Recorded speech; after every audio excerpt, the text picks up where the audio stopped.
lot of Avatar fans in the audience. Is that right?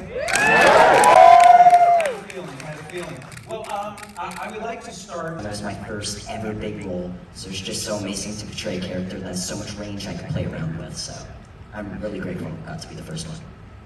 And kind of nice that maybe you did know because it's less pressure. Yeah, actually, I had no clue. Right, exactly. That worked out well. Kiawentiio, Tara, she certainly has a journey of her own figuring out and honing her abilities, but also really trying to establish her sense of self. So I'm curious, how did you approach the role, but specifically all of these challenges that she's facing? I mean, I think I was in her shoes because these things were challenges for me as well, which, you know, brought me closer to her as a character. And like with the bending, you know, that was something that's completely new to me. And I think that was like a challenge that I, you know, took on. And with that, it helped me understand the challenges that she was going through. Even it was the same thing, right? Those movements are the same. The only difference is in her world, she gets to actually bend the water. So being on that same path as her, you know, helped me understand her and helped my process more with approaching those type of things. Yeah, makes sense to me. Yeah, I think that's a great question. I think that he's figuring out a lot of that on the way. From like a young age, Sokka has really had a lot of responsibility with not a lot of preparation, which is a difficult position to be in. And so really the only thing that he has to lean on is his community, is his family, the family that he has left in the village, which is Katara. And then his family that is like a chosen family, which is Aang. And so that was really easy because that's really how it felt on the opposite side of reality with these two.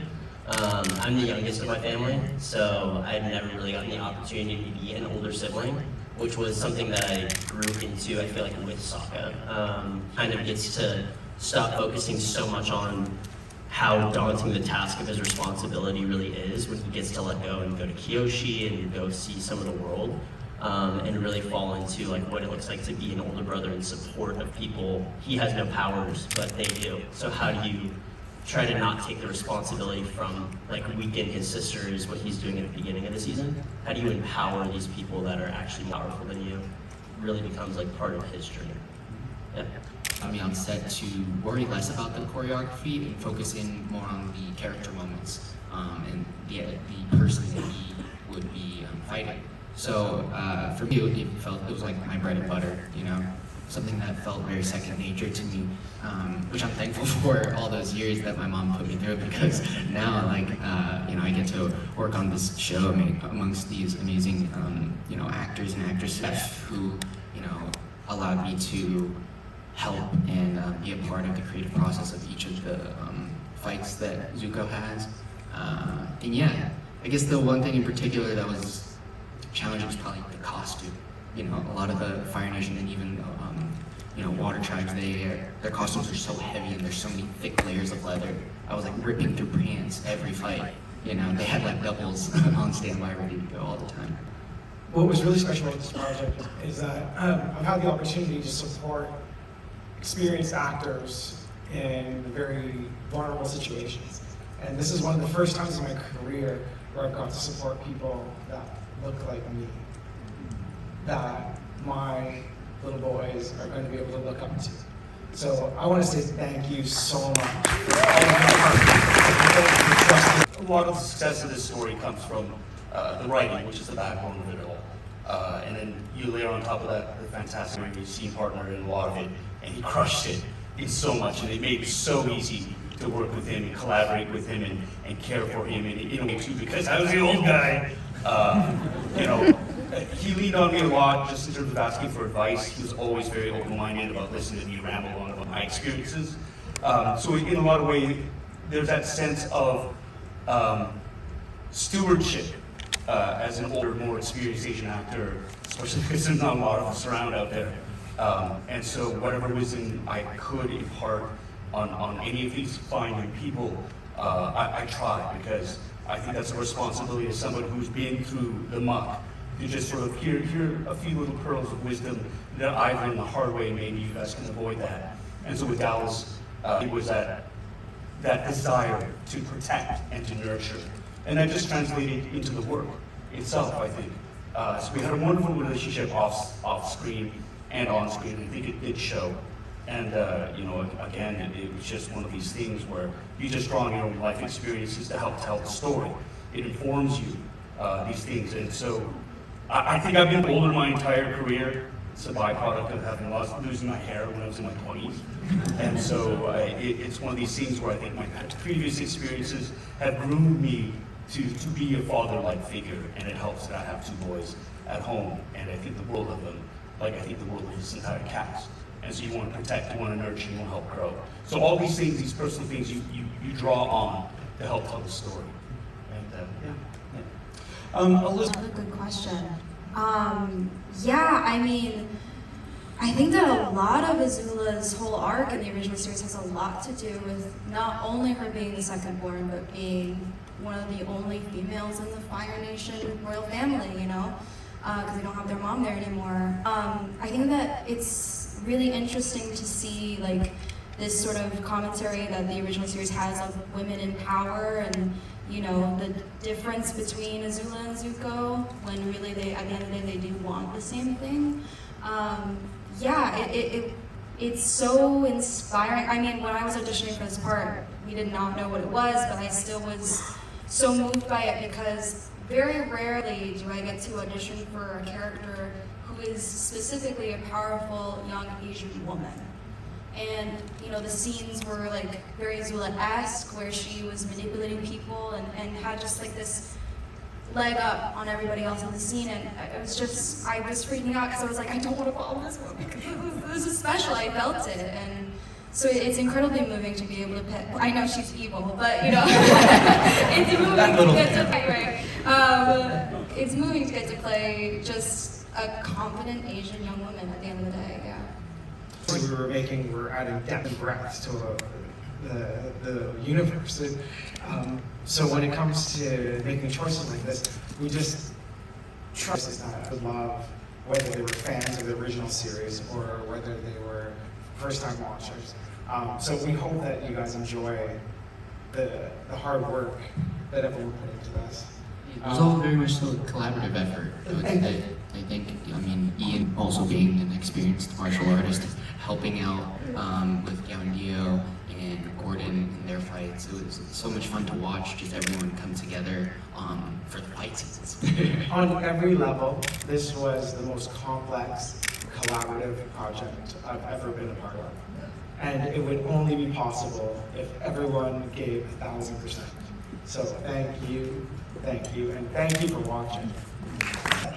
So I got the casting notice through, just out of town at the moment. I was celebrating a friend's birthday in San Diego, my childhood friends. And so I sent the tape in begrudgingly, because I didn't want to feel like I was rushing to send the tape in, and I felt like I wasn't prepared at the time. But it was the time of it. They really wanted me to send the tape and read, so I did. My voice was completely lost because we went to karaoke the night before. And I go all in with my karaoke, so you gotta commit. The go-to song. No diggity. His job. And they called back like an hour or so later, like, oh, he seems, he's like a partier. And I was like, I'm not, but I was at a party. But that, it worked for a song, and they were like, he's perfect for the party. He should do a chemistry reading, and then the rest was history. So it didn't fall on that, but, it's close. So aside from not being a partner, but then picking up on that, what was it about Saul that you feel like you identified or embodied, that either they saw in you or you eventually saw yours in the character? What they saw in me outside of the audition that relates to Saul still puzzles me, because I feel like I don't relate to him at all. In my life, and I felt like I've always been an incredibly ambitious person in career and just in every aspect of my life. So to play someone who has all of the gifts and all of the tools to be incredibly successful, but just doesn't have that drive to use it in the same way that his colleagues have, was something that in the beginning I struggled with, and it wasn't until, we had a lot of meetings at the offices, and once we were in pre-production, they had expressed that it was always their intent to tell the complete story of the remembrance of his past. So in order for Saul to feel like he's landing in this wherever he goes, he needs to feel like he has to have a place to go. He needs to have that full arc. And so in the beginning, he really needs to feel like he admires what his colleagues, his friends have done in their careers, but he doesn't feel any type of pressure to do the same, at least when we meet him in the show.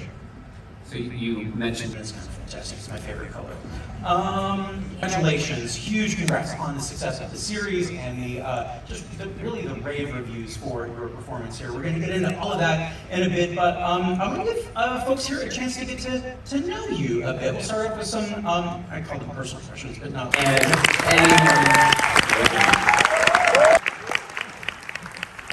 Welcome, gentlemen. So, as I mentioned, this is 3 rounds. So this interview will be in structure. I promise they haven't drank drunk. And each of these rounds will be structured around a cocktail. So we get to sip on them as we save some for the very end. Where each round, where we'll play a little game, and the loser or winner, depending on how you look at it, will have to finish their drink. The other one can finish their drink if you want, but we are starting with some old fashions. And as we get things kicked off, yeah, take a sip. Can I just say one thing? This is which, by the way, I prefer. There we go. The show is so fun. If you're not familiar with it, it's from the world of Guy Ritchie. It's an adaptation of a film that he had done that I loved and was very excited when I saw that he was going to explore the world in a slightly different way here. But I'd love to hear from both of you. How familiar were you with The Gentleman in Film form, and how did the series come into your world? Well, you hated the film, right? I hated the film. No, we'd seen the film. I don't want to speak for Dan, but we have said this before. Lock, Stock, Snatch came out in our youth when we were, 16, around that time. I was a little younger. That's a good point. We were a little younger, and they were big movies for us. Their soundtracks were very iconic at the time. They would have quotes from the film within the soundtrack. You were quoting in school, and Guy created this new kind of subgenre. And it was very explosive, so he's always been a big voice, in that sense for us. But really what was interesting was, it's kind of in the world of The Gentleman, but the conceit is very different. It's kind of blending crumbling houses of once powerful families that are now the husks of that, which is so true in Britain. And these families were at one point very powerful, and now they really have nothing except these estates, and they're desperate to keep them alive.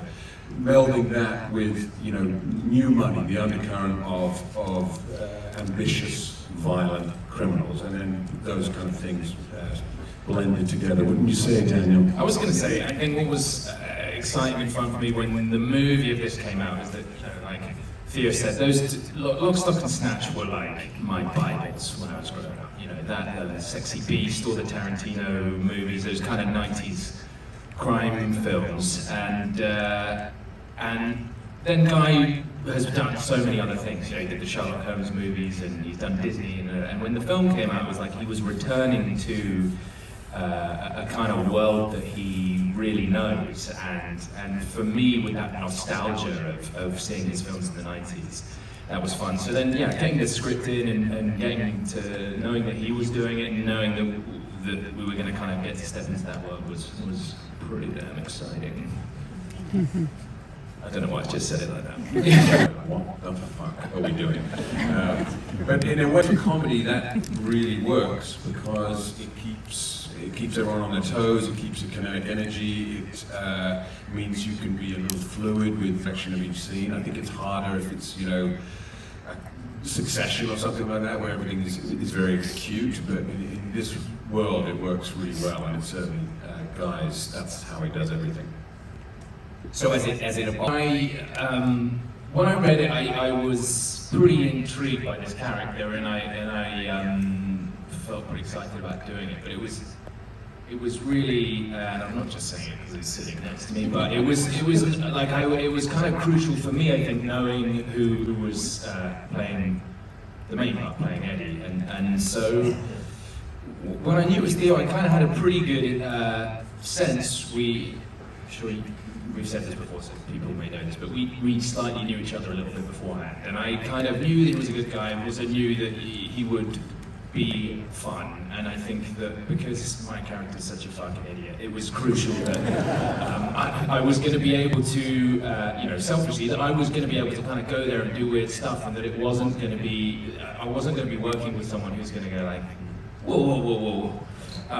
So I had a pretty good sense of that, and I think we quickly formed, we got to know each other much better and formed a kind of trust, and it is, like they were saying, it's scary when you turn up to work and they're like, you don't have it, there's no script for today, you guys are gonna make it up. So you need that kind of trust, and as the show went on, we just were able to then keep kind of going back and forth about it, and figuring out where we were missing things or repeating beats. Theo's very good at going like, I think we've had this argument before, I think we need to kind of turn it on its head.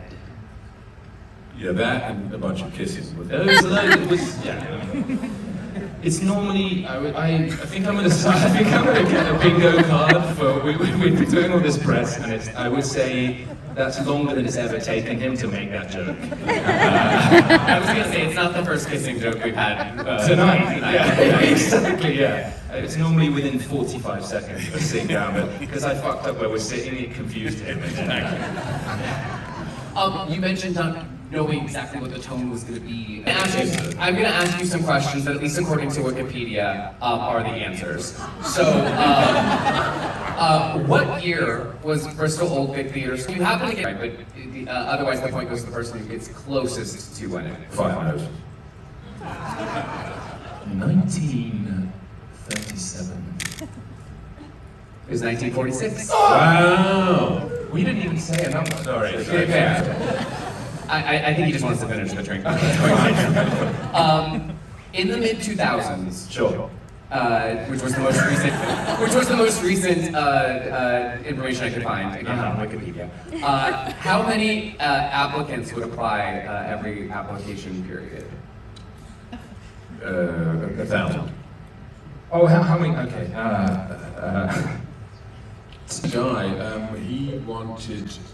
Guy and I would have quite a few animated chats / arguments about that. He just wanted Eddie to be unreadable, which I understand. You know, we talked about, again, the Corleone thing, but this idea of how do you execute power without being chesty, without kind of the way we assume power exists now is perhaps different than it once was. But in, Godfather 2, Mo Green comes in to see Michael Corleone. Michael Corleone sits with his back to him for most of the scene. He doesn't get up. And that was just an emblem of the idea that I don't have to meet everyone at the same place because I'm not that character. And also, Eddie has to be grounded in a way that maybe some of the other characters aren't, because again, as an actor, sometimes I'd want to, you want to be as crazy as the next motherfucker next to you. But I had to resist that because if you, again, it's about the tone. If it becomes too much of one thing, then you lose stakes. If it becomes too much of the other, then the same thing happens, but in a different way. But again, I wanted him to be as inscrutable as possible. That was kind of the idea, that he's a tactician, a man from the army, and only gives anything away when he very much has to. And then Freddie is the opposite of that. He's kind of hearts on his sleeve, emotional, and loves cocaine. Similarly, as you can tell from my performance in the show, I found it very difficult in reverse. I just desperately wanted to go small every time. I can really feel at this level, but that wouldn't work. You like it big. Well, the question I wrote down was stealing a quote that they said on the show. Some kind of vulnerability there that the audience can be like, oh. Interesting, that was a scene that was actually like a few in it that was very, very jokey on the day. So, in the script. So Freddie was kind of, all of this stuff was happening with machetes and whatever else, and I was making quips, that were like, oh. gosh, that looks sharp, and you know, this kind of thing. And we said, because I spent the episode doing this Russian accent, which is a sort of mix of Gru from the Minions and Borat. And, you know, I was like, I read it and thought, oh, this will be funny, and we had fun doing it. But I kind of feel like you only earn that if he's in genuine danger at the end. And again, yeah, you see that vulnerability. So we sort of took some of the dialogue, but we really shifted the tone with the director of that Nemo, so that it is like, oh fuck, he's able to see that he's really messed up. You know what I mean? You kind of have to see that. And that was something that Theo and I talked about as the show went on, was trying to find those moments where maybe he's getting darker and darker, and I'm, you know, I think in that same episode I called him out for, like, why are we doing this? Why are we stealing these things? So that there's a sort of intelligent being in there, but it's just his id is in the driving seat too much of the time. So I don't know. I guess it was sort of a case of trying to balance the funny with a little bit of the feels. Well, speaking of feels, there's always this simmering chemistry between your character and Susie Glass, who's... I thought you were going to be in bed. Well, that too, obviously. That's here. Simmering chemistry. So I'd like to hear about playing that relationship on the show. Yes, Kaya plays Susie, who's kind of who's second in command of this big criminal empire. But yes, we in early drafts of the script, in the second episode, they ended up pounding a toilet or something. Sorry to put it like that. They you know, come together as one and make love.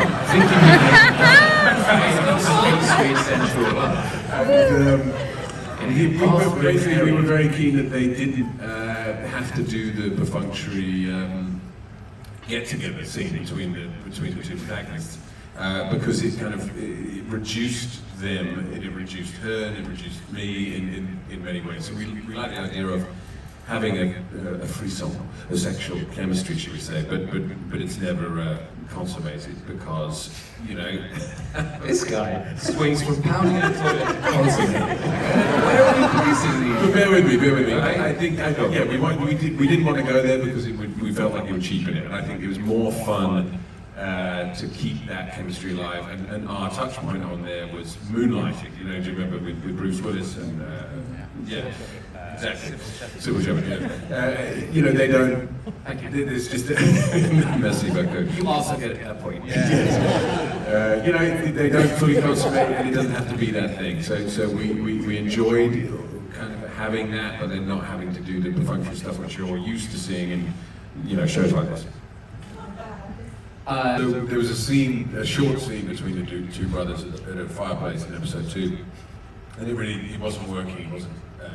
Lacking, and it took us one, and I was like, yeah, that's not working. I think you need to hit down.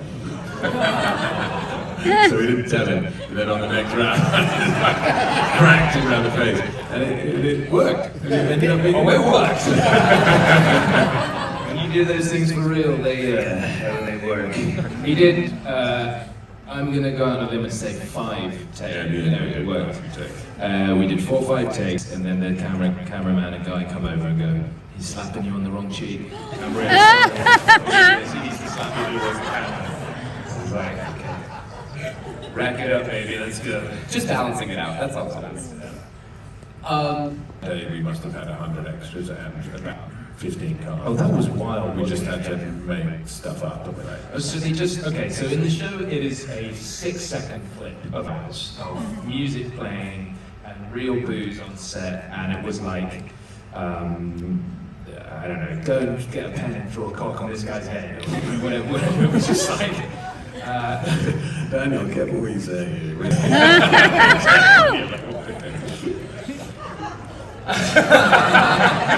He's like, I'll just drink instead.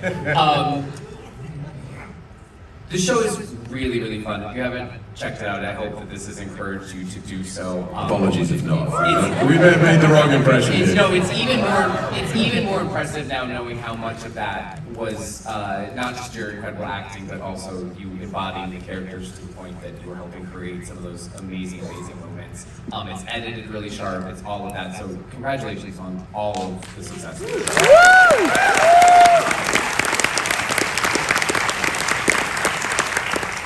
that, we're going to play one final game.